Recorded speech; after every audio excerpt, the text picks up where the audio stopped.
Hey there, this is Veena from Patacake, the channel that's about baking and much more. Okay then, let's get cracking with today's recipe. Welcome to Patacake. Today, let's make an old true blue traditional Goan sweet dish. Let me show you a simple Goan Godshem recipe. This humble Goan dessert, godshe, is not a glamorous sweet dish requiring expensive ingredients.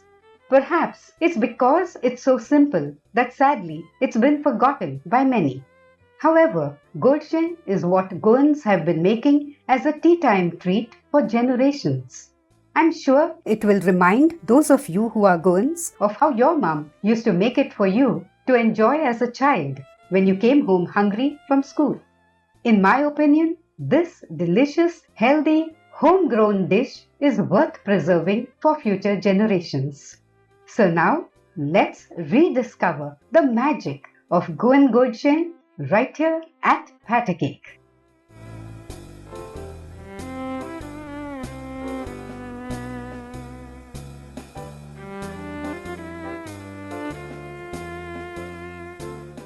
Let's begin by taking a look at the main ingredients.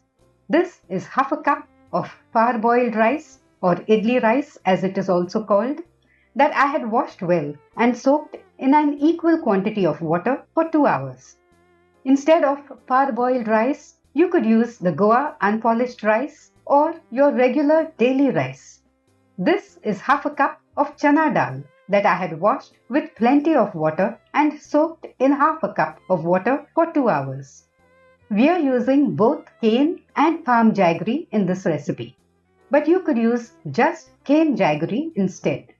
Here I have half a cup of grated cane jaggery and half a pyramid of palm jaggery that I have cut into small pieces. And this is 1 cup of grated fresh coconut from which I'll extract 1.5 cups of coconut milk. That will be a mix of thick and thin milk. You could use coconut milk from a can or reconstitute coconut milk powder to make coconut milk instead. We'll now pressure cook the rice and dal till they are soft but not mashed to a pulp.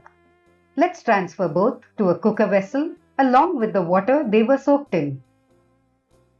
I'll add 2 cups of water to this mix and put it into my pressure cooker. Once the cooker comes to full pressure, I'll lower the heat and let the mix cook under pressure for 15 minutes. Here's the pressure cooked mix of rice and dal. It's now just a little warm and I'll transfer it to this non-stick pan.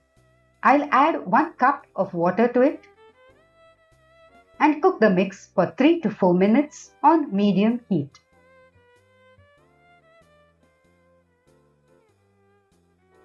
For the benefit of non-Goans, let me explain that godshe means something sweet, and it could have the consistency of a porridge or a pudding.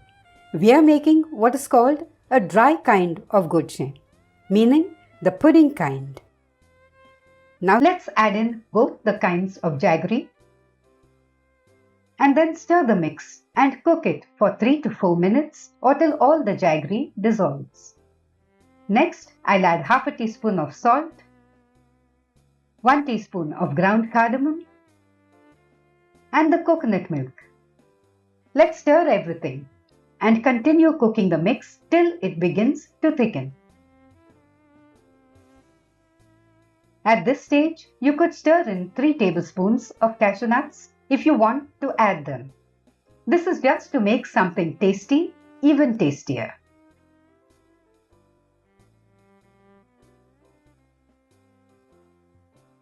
We'll continue cooking the godshe till almost all the liquid evaporates and the mix comes together into a soft mass.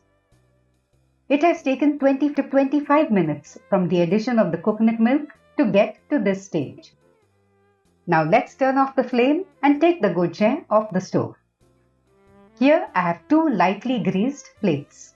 I'll transfer half of the godshe to each of them. Let's shape the godshe in each plate into a thick disc, like a cake. By the way, This godshe is also called atol in Konkani. If you want, you could decorate the top with cashew nuts. Like this. We'll now allow the godshe to cool for around 40 to 45 minutes. After 45 minutes, our godshe is barely warm.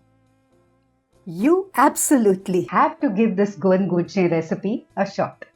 Not just for old time's sake, or because it's nutritious, gluten-free, and a tasty vegan dish too, but because it's worth making a traditional dish as tasty as this and enjoying it with your loved ones just as Goan parents and grandparents did in the past.